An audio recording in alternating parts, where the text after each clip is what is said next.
તો આખરે ચક્રવાતની જે સ્થિતિ ઊભી થઈ રહી છે તેની વાત કરીએ। અમ્ફાન ચક્રવાત તીવ્ર ગતિથી નજીક આવી રહ્યું છે। અમ્ફાન ચક્રવાતની અસર દરિયાકાંઠા વિસ્તારોમાં દેખવા મળશે તો કેટલાક વિસ્તારોમાં ભારે વરસાદની હવામાન વિભાગે આગાહી કરી છે। કોરોનાના કહેર વચ્ચે દેશ પર એક નવો ખતરો મંડરાઈ રહ્યો છે। અમ્ફાન ચક્રવાત જે બંગાળની ખાડીમાંથી ઉદ્ભવી રહ્યું છે। તોફાન અમ્ફાન હવે તીવ્ર બની રહ્યું છે। ખાડીના મધ્ય ભાગમાં તેનું સ્વરૂપ રવિવારની રાત્રે 2:30 વાગ્યાથી મોટું થવાનું શરૂ થયું છે। ભારતીય હવામાન વિભાગના જણાવ્યા અનુસાર 6 કલાકમાં તોફાન ખાડીના દક્ષિણ વિસ્તારથી ઉત્તર પૂર્વ તરફ વળી ગયું છે। અહીં પશ્ચિમ બંગાળ અને બાંગ્લાદેશના દરિયાકાંઠાના વિસ્તારો છે। 20 મેની બપોર સુધીમાં આ તોફાન પશ્ચિમ બંગાળના દીઘા અને બાંગ્લાદેશમાં હટિયા આઇલેન્ડ પર હાવી થઈ શકે છે। ચક્રવાતની અસરના કારણે ઓડિશા અને પશ્ચિમ બંગાળના કાંઠા વિસ્તારોમાં જોરદાર પવન અને ભારે વરસાદની શક્યતા છે। पारादीप से 790 किलोमीटर 790 किलोमीटर अराउंड साउथ में, और अभी लास्ट जो 6 आवर्स में 12 किलोमीटर पर आवर मूव कर रहा है, और ये उत्तर पूर्व दिशा में मूव कर रहा है अभी। तो हमारा एक्सपेक्टेशन ये है कि 20 तारीख को आफ्टरनून और इवनिंग के बीच में ये लैंड को आपका जो है बांग्लादेश का हटिया आइलैंड एंड आपका जो है वेस्ट बंगाल का दीघा उस एरिया से क्रॉस करेगा। અમ્ફાન उत्तर पूर्व तरफ ઝડપથી આગળ વધી રહ્યું છે। ભારતીય હવામાન વિભાગના ડાયરેક્ટર જનરલ મૃત્યુંજય મહાપાત્રાના જણાવ્યા પ્રમાણે 12 કલાકમાં તે સંપૂર્ણપણે જોરદાર તોફાનમાં ફેરવાઈ જશે। તેની અસર દરિયાકાંઠાના વિસ્તારોમાં દેખાશે। આ તોફાનનું કેન્દ્ર ઓડિશાના પારાદ્વીપથી 980 કિલોમીટર દૂર છે। દક્ષિણ પશ્ચિમ બંગાળના દીઘાથી 130 કિલોમીટર દક્ષિણ પશ્ચિમમાં અને બાંગ્લાદેશમાં ખેપોપારાથી 1250 કિલોમીટર દક્ષિણ પશ્ચિમમાં છે। આ અસરના કારણે બંગાળની ખાડીના દક્ષિણ ભાગમાં સોમવારે સવારે 150 કિલોમીટર પ્રતિ કલાકની ઝડપે, મધ્ય ભાગમાં 190 કિલોમીટર પ્રતિ કલાકની ઝડપે પહોંચી શકે છે। આઈએમડી ભુવનેશ્વરના સિનિયર સાયન્ટિસ્ટ ઉમાશંકર દાસ પ્રમાણે પ્રભાવિત વિસ્તારોમાં ભારેથી અતિ ભારે વરસાદની આશંકા વ્યક્ત કરાઈ છે। अभी तो रह रहा है 12 किलोमीटर पर स्पीड को मूव कर रहा है। जब सेंट्रल आपका है सेंट्रल वेस्ट जो बे ऑफ बंगाल है उसको क्रॉस करके जब नॉर्थ बे ऑफ बंगाल जो उड़ीसा, बांग्लादेश और वेस्ट बंगाल कोस्ट एरिया में अंदर घुसेगा जब ये एक्सट्रीमली सीवियर साइक्लोन स्टॉर्म, तो एक्सपेक्टेशन ये है कि उसका जो मूवमेंट का स्पीड एक्सीड करेगा बहुत ज़्यादा। लास्ट आपका जो रिकॉर्वेंचर होने के बाद अभी धीरे धीरे जो उसका स्पीड भी बढ़ रहा है, तो हम लोग का एक्सपेक्टेशन ये है कि 20 तारीख आफ्टरनून के बाद ये लैंडफॉल करने का चांसेस है। ચક્રવાત ઇમ્ફાલની સૌથી વધુ અસર ઓડિશા અને પશ્ચિમ બંગાળ રાજ્યના દરિયા કિનારામાં જોવા મળશે। તોફાનના કારણે પશ્ચિમ બંગાળના 24 ઉત્તર અને દક્ષિણ પરગના, કોલકાતા, પૂર્વ અને પશ્ચિમ મિદનાપુર, હાવડા અને હુગલીમાં ભારે વરસાદ થઈ શકે છે। ઓડિશામાં ગજપતિ, ગંજામ, પુરી, જગતસિંહપુર, કેન્દ્રપાડા, બાલાસોર, ब्रडक, मयूरभंज, जमपुरा, सहारपाड़ा અને કેઓન્ઝાર જિલ્લામાં વાવાઝોડા સાથે વરસાદનું અલર્ટ જારી કરવામાં આવ્યું છે। આ દરમિયાન ઓડિશા સરકારે કેન્દ્રને વિનંતી કરી છે કે 18 મેથી 3 દિવસ શ્રમિક ટ્રેનો ચલાવવામાં ન આવે। ઓડિશા અને પશ્ચિમ બંગાળના અમુક વિસ્તારોમાં 130 કિલોમીટરની ઝડપે પવન ફૂંકાશે, જ્યારે ભારે વરસાદની પણ ચેતવણી અપાઈ છે। વાવાઝોડાને જોતા એનડીઆરએફની 17 ટીમો બંને રાજ્યોમાં ગોઠવવામાં આવી છે। એનડીઆરએફની 10 ટીમો પશ્ચિમ બંગાળમાં અને 7 ટીમો ઓડિશામાં તૈનાત કરવામાં આવી છે।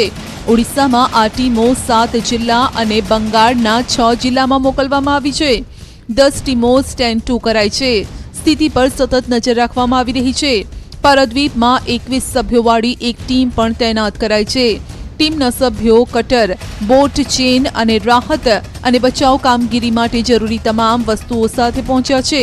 ચક્રવાતથી જે પરિસ્થિતિ સર્જાશે તેને પહોંચી વળવા કેન્દ્ર સરકાર પૂરી તકેદારી લઈ રહી છે।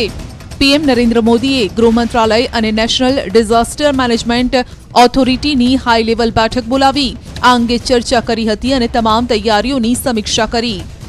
ચક્રવાતની અસર ઓડિશા અને પશ્ચિમ બંગાળમાં શરૂ પણ થઈ ગઈ છે. બંને રાજ્યોના વિવિધ વિસ્તારોમાં ભારે પવન સાથે વરસાદ શરૂ થયો છે.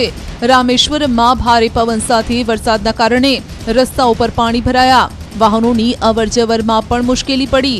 રામેશ્વરમના પામ્બાન ટાપુ પર ભારે વાવાઝોડા સાથે વરસાદના કારણે 50થી વધુ બોટને નુકસાન પહોંચ્યું. લોકડાઉન વચ્ચે આવેલા ચક્રવાતના કારણે માછીમારો પણ મુશ્કેલીમાં છે. ત્રિવેન્દ્રમ, ભુવનેશ્વર, પુરીમાં પણ વરસાદથી નુકસાનના દ્રશ્યો સામે આવી ચૂક્યા છે. પશ્ચિમ બંગાળના મૈદનપુરમાં વહીવટીતંત્ર લોકોને ઇમ્ફાન ચક્રવાતથી સાવચેત કરી રહ્યું છે. વિવિધ વિસ્તારમાં જઈને લોકોને આ તોફાન અંગે સતર્ક કરવામાં આવી રહ્યા છે. સાથે જ ભૂસ્ખલન વિશે પણ માહિતગાર कराया. सबसे पहले तो साइक्लोन में अगर देखा जाए तो काफ़ी तूफान बड़े स्तर पर आता है और काफ़ी जान माल की क्षति होती है. तो सबसे पहले मैं यही रिक्वेस्ट करूंगा लोगों से कि वो जब साइक्लोन का ऐसा प्रकोप आए तो अपने घर में रहें और सुरक्षित जगह जहां सरकार के द्वारा निर्देश दिए जाते हैं वहां पर चले जाएं. इसके अलावा उसके बाद जो भी क्षति होगी तो हमारे पास वेल इक्विप्ड पर्सनल हैं और साथ में हमारे पास अच्छे इक्विपमेंट हैं जिससे हम अति शीघ्र जितनी जल्दी हो सकेगी लोगों की परेशानियों को दूर करके, जैसे उनके पेड़ वगैरह गिरे हुए हैं और अगल बगल कुछ भी दिक्कत होती है तो उनको किसी तरह अपने अच्छे इक्विपमेंट से काट करके हटा करके जल्दी से जल्दी उनके परेशानियों को दूर करने की कोशिश करेंगे. અહીં તમામ પ્રકારની મુસીબતને પહોંચી વળવા માટે એનડીઆરએફની ટીમને સજ્જ રખાઈ છે. જે ગતિથી આ તોફાન આગળ વધી રહ્યું છે તેનાથી દરિયાકાંઠા વિસ્તારોમાં ચિંતા વધી છે. સાથે જ લોકોને સુરક્ષિત રાખવા માટે તજવીજ હાથ ધરાઈ છે. आज की स्थिति थी तो लगभग 1100 किलोमीटर दूर बंगाल की खाड़ी में अभी इसका मूवमेंट है और 1100 किलोमीटर दूर दीघा से है. और जैसा अनुमान लगाया जा रहा है कि ये बुधवार को लगभग आफ्टरनून या इवनिंग में यहाँ पहुँच सकता है और इसकी स्पीड लगभग 160 से 180 किलोमीटर की रफ्तार मानी जा रही है प्रति घंटे के हिसाब से. तो ये हमारे लिए और साथ में यहाँ के प्रशासन और साथ में यहाँ के लोगों के लिए भी काफ़ी चिंता का विषय है. लेकिन इसमें घबराने की ज़रूरत नहीं है क्योंकि एनडीआरएफ द्वितीय वाहिनी की एक टीम अभिषेक कुमार गौरव मेरे नेतृत्व में एक वेल इक्विप्ड होकर पूरे साजो सामान के साथ यहाँ हम पहुँच चुके हैं और हमारी पूरी तैयारी है. और हम यहाँ के पब्लिक को, यहाँ की जनता को पूरा भरोसा दिलाना चाहते हैं कि हम हर मुसीबत में आपके साथ रहेंगे और मुसीबत का मिलकर डट कर सामना करेंगे. प्रसिद्ध रेत शिल्प कलाकार सुदर्शन पटनायके पुरीમાં દરિયા કિનારા પર સાયક્લોન ચક્રવાતને લઈ અનેક રેત શિલ્પ તૈયાર કર્યું. જેમાં લોકોને આ ચક્રવાતથી ગભરાશો નહીં, ઘરમાં રહો, સુરક્ષિત રહો તેવો સંદેશ આપ્યો. ચક્રવાતની કલાકૃતિ સાથેનું આ રેત શિલ્પ ખૂબ જ સુંદર રીતે તૈયાર કરાયું. સુદર્શન પટનાયકે આ સાથે એક સંદેશ પણ આપ્યો. एक साल के बाद, पानी के बाद फिर साइक्लोन आ रहा है. मैं सबको ये अनुरोध करता हूँ कि आप सरकार की तरफ से जो इंस्ट्रक्शन है उसको मानिए और खुद सुरक्षित रहिए और अपने फैमिली को सुरक्षित रखिए. और जिस तरीके से लास्ट ईयर जो फनी आया था और उसमें पूरी काफ़ी डैमेज हुआ था और इस बार मैं इस आर्ट के थ्रू मैं सबको फिर एक बार बोलता हूँ कि आप प्रशासन की तरफ से जो भी इंस्ट्रक्शन है उसको आप मानिए और सुरक्षित रहिए. और मैं जगन्नाथ जी को प्रे करता हूँ कि इस बार इस टाइप का कोई इफेक्ट ना हो. સોમવારે સાંજે ગીર સોમનાથના ગ્રામ્ય વિસ્તારોમાં વાતાવરણમાં પલટો જોવા મળ્યો. ઢોકળવા, બેડિયા સહિતના ગામોમાં કમોસમી વરસાદથી કેસર કેરીના પાકને નુકસાન છે. 2 દિવસથી બદલાતા વાતાવરણથી ખેડૂતો ચિંતામાં છે. અમરેલીના ખાંભા, ગીર, પચપચિયા, ચક્રાવા, કંટાળામાં હળવા ઝાપટા નોંધાયા. બોરડા, આંબલિયાળા સહિતના ગામોમાં માવઠાના કારણે કેસર કેરીના પાકને પણ નુકસાન થયું. બનાસકાંઠાના ડીસા પંથકમાં માવઠાથી ખેતીમાં ભારે નુકસાન છે. વીજળીના કડાકા સાથે વરસાદ પડતા ખેતરોમાં તૈયાર થયેલ ઊભા પાકને નુકસાન પહોંચ્યું. જો કે વાતાવરણમાં ઠંડક પ્રસરી ગઈ છે. તો મહેસાણામાં પણ વાતાવરણમાં એકાએક જ પલટો આવતા કેટલાક વિસ્તારોમાં સામાન્ય વરસાદી છાંટા પડ્યા. આકાશમાં કાળા ડિબાંગ વાદળો બાદ વરસાદ પડતા વાતાવરણ આહલાદક બન્યું. જો કે કમોસમી વરસાદથી ખેતરોમાં પાકને નુકસાનની ભીતિ સેવાઈ રહી છે. તો પાટણ પંથકમાં પણ કમોસમી વરસાદે દસ્તક દીધી. અચાનક વાતાવરણમાં પલટો આવ્યા બાદ ગાજવીજ સાથે કમોસમી વરસાદ પડ્યો. વરસાદી ઝાપટું પડતા રાધનપુર અને પાટણ પંથકના ખેડૂતો મુશ્કેલીમાં મુકાયા.